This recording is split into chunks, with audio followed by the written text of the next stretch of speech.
This is my 2010 Saab 9-5. As you can see, it's a little not as quality as it should. I actually hit a deer in it, broke the front grille, cracked the headlight. This just popped off, so hopefully I can just reglue it. But I actually got new headlights, new grille, a bunch of new pieces, so everything should be fixed. Everything will be fixed this winter. So I haven't been driving it, and been just collecting parts for it and upgrades. So I'd show you guys what I'm doing today, and then hopefully next I'll go drop it off at the body shop, get the bumper repainted. As you can see, the bumper's still in good shape, but it had some cracks in it, but that's for another video when I get it back together. So poor deer, but it was just a small deer. It didn't mess up the body kit by any means, luckily, because I just actually had that installed this summer. So I got everything I was able to find parts wise, so that was always good. And I got 2 new headlights out of it, new used grille but in perfect condition, new top piece because it broke this. You can see where it just cracked the headlight right here, but I got all new stuff. But today I'll be installing the D088 cold air intake on it,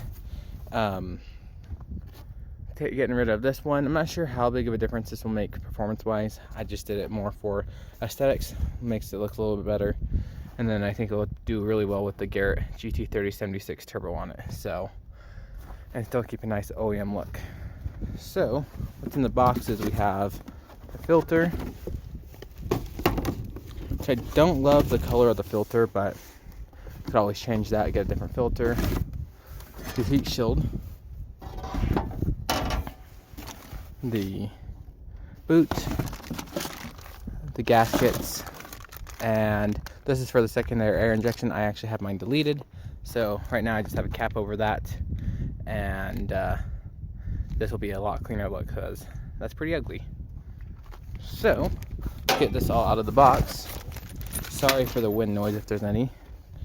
My 96 is in my other one garage, and then in that garage we have my Turbo X 96 in that garage, and they are in pieces. Well, my Turbo X isn't, that's in store, it's still getting stored, but the rest of it, the 96 is in pieces while I work on restoring it. So first things first, let's get these gaskets put on the heat shield.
So I took this whole pipe off just because it's hard to get to the bottom of that bolt right there without it.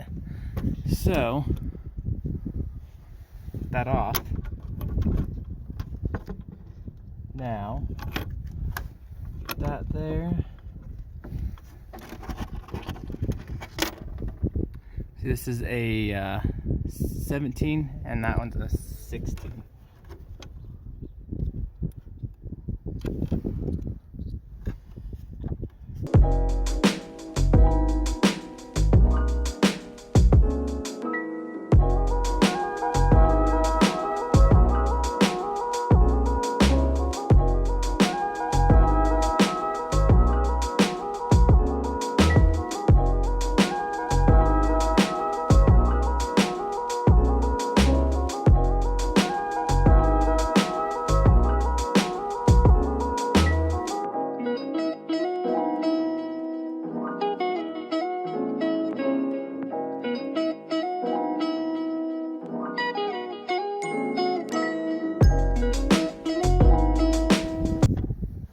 So, now that that's done, depending on if you have their intake kit, which I don't, you use this, but since I don't have their intake kit, but now that I have that pipe, I might make a pipe that goes right here. Just be super easy to do, and I could powder coat it, make it look nice. So, since I don't have their intake pipe kit, I just have, you can see where I zip tied it down there maybe. It's a little dark, but I zip tied it down there and the bolt goes over there.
So hopefully you guys could hear that.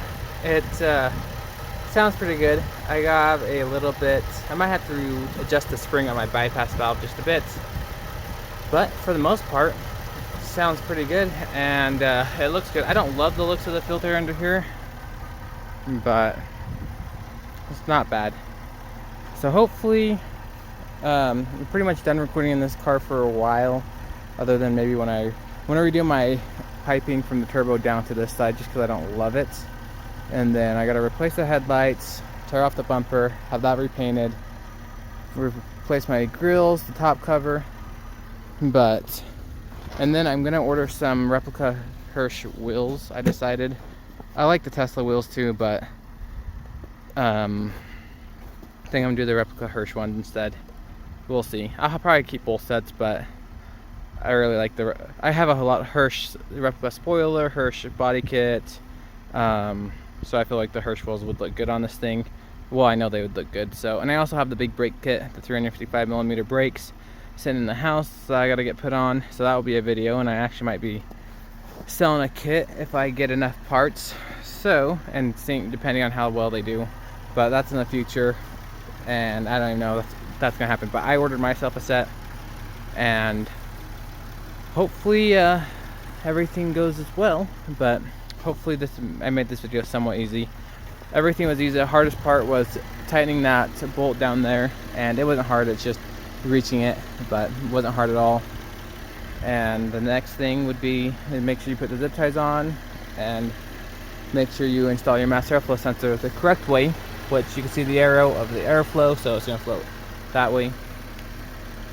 But other than that, there's not really much you have to do. It's a very simple install. So I appreciate you guys watching, and if you have any questions, comment down below.